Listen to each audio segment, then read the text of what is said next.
Hey, what's going on, everyone? It's Walt here from Down the Block Sports, and today I want to talk about the NBA. The Boston Celtics made a couple trades on deadline day. What I want to talk about is who the Celtics added and how much better they are after the trade deadline. Again, I'm Alec Walt. This is Down the Block Sports. Don't forget to like this video and subscribe to the channel for more of my exclusive content. Yes, the Boston Celtics were very active at the NBA trade deadline. It started with a very boring move, sending Bobo, PJ Dozier, a second-round pick, and cash to the Orlando Magic for a second-round pick, but things got a lot more interesting.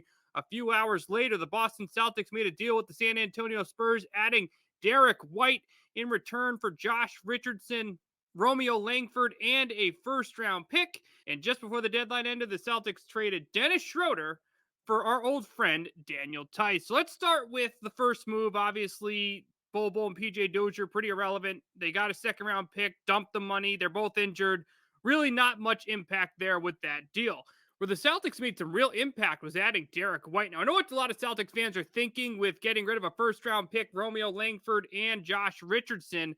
It is a steep package for Derrick White. Now, White is someone who started pretty much every game this season for the San Antonio Spurs. He's averaging roughly 15 and 6 per game. So he's going to be someone that makes an immediate impact in this guard mix for the Celtics. Now, when you look at their roles now moving forward, it'll be interesting to see who starts and who comes off the bench between him and Marcus Smart. But when you looked at the Celtics bench, it really didn't make much sense. They had guys like Dennis Schroeder. Now, obviously, they don't. Josh Richardson, who's now on his way to San Antonio. But they needed that true impact guy to come off the bench. And whether it's Marcus Smart or Derrick White moving forward, they're going to do that. Now, when you look at White as well, how he fits the Celtics team, the Celtics ball movement got a hell of a lot better. They're one thing, they have a very ISO offense. Adding it someone like Derrick White who can make an immediate impact as a scorer and as a passer is going to make a huge move. He's someone who can create his own shot.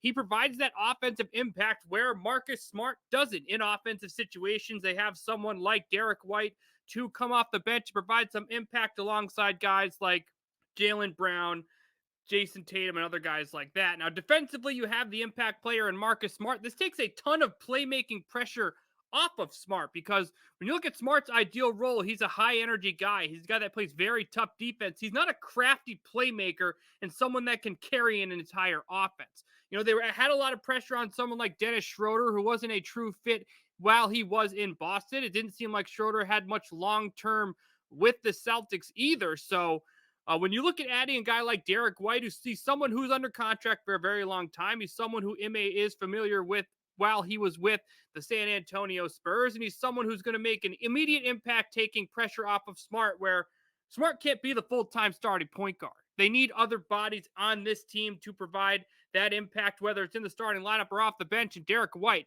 can absolutely do that. Now, when it comes to the Dennis Schroeder deal, like I mentioned before, his deal was expiring at the end of the season. With the addition of Derrick White and Marcus Smart already on the team, his role immediately disappeared. They didn't add Derrick White for the purpose of putting him next to a Dennis Schroeder.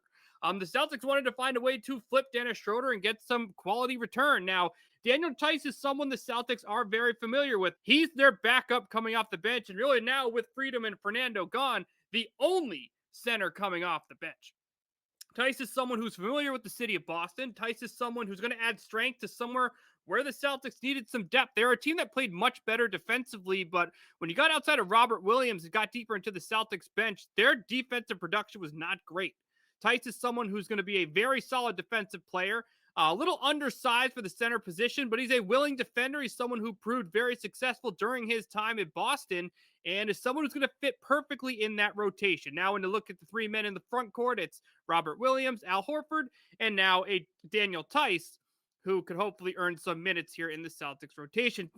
Let's be real here. Ime didn't look confident when he went to the bench with guys like Enes Freedom and Bruno Fernando. I mean, Fernando only played really when the game was pretty much already decided. When you looked at a Cantor, it was kind of, or Freedom, it was kind of hit or miss with how his production was used. I think I was a little down on his performance overall this season. I was expecting a little bit more from him, but when you get Theis, you get reliable defense. You look at the Celtics lately, their defense is playing a hell of a lot better, and it has to do with their front court stepping up in a huge role. So when you look at the Celtics team right now, they're a team that's shortened their bench significantly over the last couple weeks. Now in their starting lineup, it does not change after these deadline additions. They have Marcus Smart, Jaylen Brown, Jason Tatum, Al Horford, and Robert Williams. And now off the bench, you have an immediate six-man impact player in Derrick White.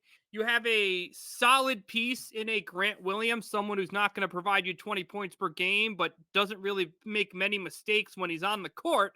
And then a Daniel Theis, who's going to be a rotational player in the front court and add some solid defense to a team that's playing much better defensive basketball. So my expectation for the Boston Celtics moving forward is to continue playing with a smaller bench. I think one of the reasons they stepped up significantly these last couple weeks is when you look at their minutes distributed, it is very clear that MA trusts 8 guys. What the Celtics did today was improve that 8-man rotation. Yes, it sucks to see, Schroeder and Richardson leave, who Schroeder was more better at the beginning of the season, slowed down a little bit after the Achilles injury. Still played, but really wasn't the same guy. And Josh Richardson's really stepped up lately, but, that presence helped add a player like Derrick White, who is overall better than Dennis Schroeder and Josh Richardson. You look at the defensive impact with Daniel Theis. My real question here with the Celtics is it looked like their objective was to get below the luxury tax, and they added a lot of long-term money. I mean, you look at Derrick White and Daniel Theis, they're under contract for 3 more seasons after this year. So it's interesting to see the Celtics went in a direction where they added much more money than I was expecting. But at the end of the day, this team right now looks like they are a top 6 seed in the Eastern Conference. I mean, right now the Toronto Raptors are ahead of them. I think the Raptors got better today after adding someone like Thad Young. But when you look at the Celtics rotation, the Raptors rotation, yes, both teams are playing well right now, but the Celtics rotation should be significantly better. So the Celtics are better today. Do I think they're an elite team in the Eastern Conference? No, I still think there's 4 teams that are clearly the top 4 teams in the East, but the Celtics are going to have this rotation, what seems like for a couple more years. We'll see what trades they make here in the offseason. But again, the Celtics, after the deadline day, added Derrick White, added Daniel Theis to what looks like a pretty solid 8-man rotation. Best of luck to Dennis Schroeder and Josh Richardson and Romeo Langford. Well, actually, it's even more guys, Enes Freedom and Bruno Fernando, as they find new teams here in the NBA. But the Boston Celtics took that next step forward in their rotation. Derrick White in, and it looks like he's going to make a real impact in that backcourt. So again, what do you think of the Boston Celtics after the moves here today? Feel free to give me your thoughts in the comment section below. Also, don't forget to like this video and subscribe to the channel for more of my exclusive content. Thank you everyone for tuning in, and we will see you very soon.